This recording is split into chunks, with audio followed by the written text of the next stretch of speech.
A lot of people love the internet. You're probably watching me right now on the internet. And the internet is a powerful, powerful tool because with the internet, we're able to connect with people with different thoughts, people with similar thoughts. We're able to be entertained, but also educated. We're able to launch businesses, thrive businesses, expand, grow, learn. And all of that is in jeopardy now because of net neutrality is being challenged by the establishment that wants profit from our use of the internet. According to Wikipedia, net neutrality is the principle that internet service providers and governments regulating the internet should treat all data on the internet the same, not discriminating or charging differentially by user, content, website, platform, application, type of attached equipment, or mode of communication. Our friendly Kemp put it best, I think, when he said that net neutrality is the principle that corporations that connect you to the internet don't get to control what you do on the internet. To further explain how important net neutrality is, let's use this graphic. On the left, we see how the internet is today. You got your home, you got your ISP, which is your internet service provider. Depending on where you live, that's Xfinity, that's Verizon, that's whatever, okay? The internet, you can access any website and download information from it at the same speed regardless of which website it is.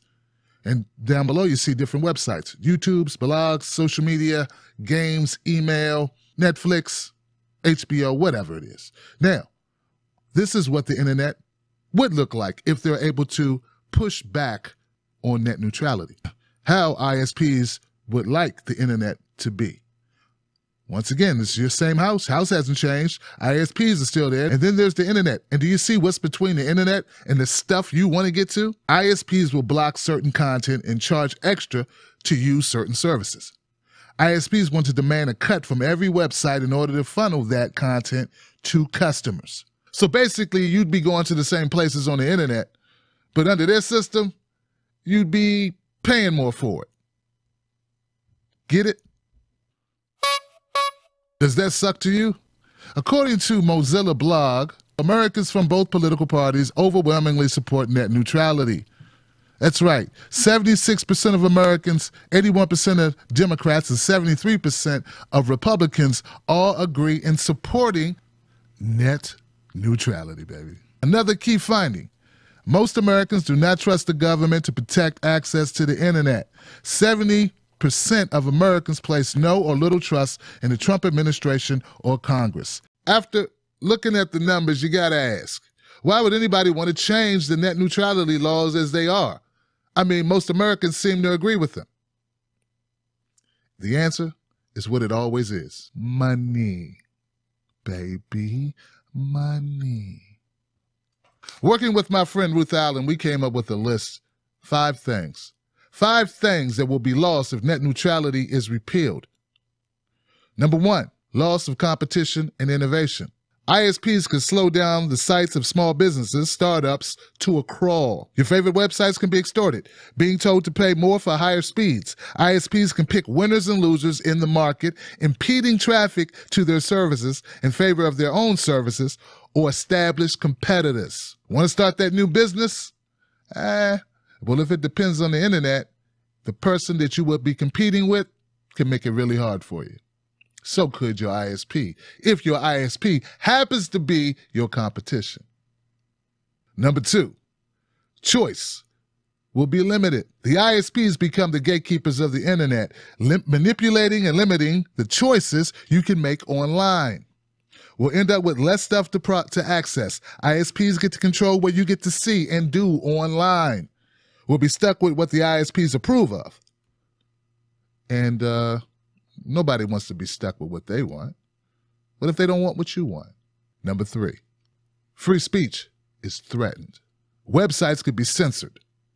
There could be huge problems for independent media, whether they're conservative, liberal, or progressive. Oh yeah, finally a fight we can all join in together. Yeah, I like it. This is because of potential censorship of material the largest corporations don't want the world, the masses, to know about. So if you don't want to hear Tim Black rant about the hypocrisy of Joy Reid, for instance, well, They could shut me down, baby. And they could make it so it's really hard to get to me. I don't know how many people like me that much. Number 4. Democracy itself is threatened. Opposing opinions can be stifled. ISPs can shut down websites that are challenging their business model, that speak out against corrupt policies, anti-consumer policies that Comcast, AT&T, Verizon constantly push. Well, it makes sense. If you're saying things about these ISPs that are negative to these ISPs, well, I don't put it past them using their power against you. Number 5, it's a nonpartisan issue. As I stated earlier, it doesn't matter who you are. If you want to get to your stuff, you have to use their system. And if you use their system, you can get screwed. And that will you get screwed? You will get screwed because they will be dictating where you go and how fast you get there. And if you don't think that's too much power, open your mind. So, with all this being said, guys, what can we do about it? Well, I'll tell you one thing. You go to thehumanistReport.com and you'll find an action page. On that action page, there are a lot of resources that we can use to fight back. And it's humanistReport.com-savetheinternet.html. I'll put a link in the link description below. Here it is, Mike Figueredo, my brother, the Humanist Report. You go here and you get to read more about what's going on with net neutrality and what this guy here, Ajit Pai, the FCC chairman, former legal counselor to Verizon, who's now trying to take away our internet. And there are actual steps you can take, like contact Ajit Pai and let him know, you better change your tune. Make no mistake about it. Net neutrality is a huge deal. It should matter to you. Why? Because net neutrality is not about getting something. It's about keeping something. The internet the way it is, and not allowing corporations to control what you and I see, how we see it, when we see it, if we see it. Join me tomorrow, July 12th, to fight back against the powers that be. Shout out to Ruth Allen, Kelly Lane, Lee Camp, Mike Figueredo, and all others who contribute to this video. I'll see you at battleforthenet.com/July 12th. Be there.